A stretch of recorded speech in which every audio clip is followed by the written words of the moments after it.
Y alcanzan a 166 mga exhibitors desde na Zamboanga Peninsula y otros región el que llaman display kundi ilang mga produkto aquí na Zampex Plus del DTI. Aquí llaman display con mga produkto a ver dale mira diferentes produkto del diferentes región. Principiando na mga bag, processed food, mga muebles, mga tela y otros pa.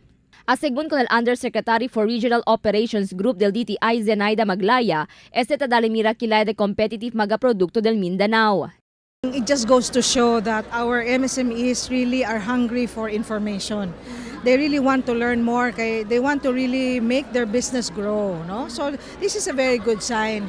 Kay karon pod is the best opportunity for our micro, small and medium enterprises to really see what programs and services government can offer for our negosyante, no? Or those who want to go into business. Kay in 5 days, tanan man learning sessions tanan. So it's not just one session or one training and then you go back and then you wait for another one.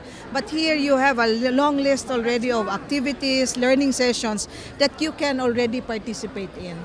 Según con Yusek Maglaya, el mga micro, small and medium entrepreneurs tan necesita asistensya desde gobierno. Por medio de él puede más mejorar con el mga produkto del mga jutay negosyante y puede introducir na world market. In one blow, 2 days, 3 days, here in Zamboanga it's 5.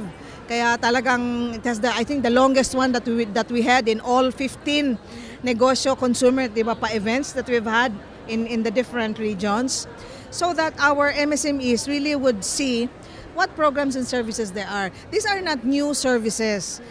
We have had these services already before, but we do this one at a time. But this time you have simultaneous sessions. The SMEs will just come here at least one time. You get 3. You learn three things agad. You have this event. You have an exhibit. You have outside the Descuento Caravan. You also have like the food fest outside. Por con este mga produkto, ya conducí también con el Food Festival donde presenta diferentes comidas del región, como mga banana chips, corn coffee, peanut roll y otros pa. It's made from our women's in Pagadian City, in Barangay Balangasan. Not only in Barangay Balangasan, we have also in Barangay Santiago. Por con este ya conducí también con el Descuento Caravan, donde 11 mga establecimiento ella participa. Talina Jets para 50% el descuento na kada produkto ta vende.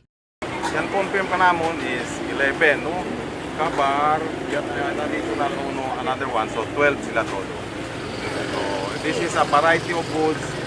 Tiene mga perfume, lotion y otros pa que 25% el descuento.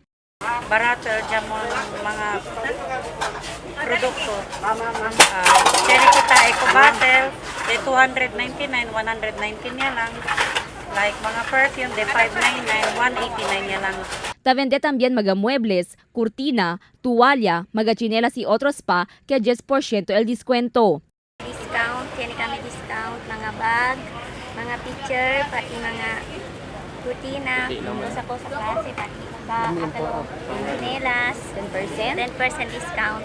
El mga actividades del DTI ya conducir na uno del mga hotel aquí na Camins. Principia este día hasta na pecha 11 que parte también del mga actividades del Zamboanga Hermosa Festival. Crystal Almonía, Dateline Zamboanga.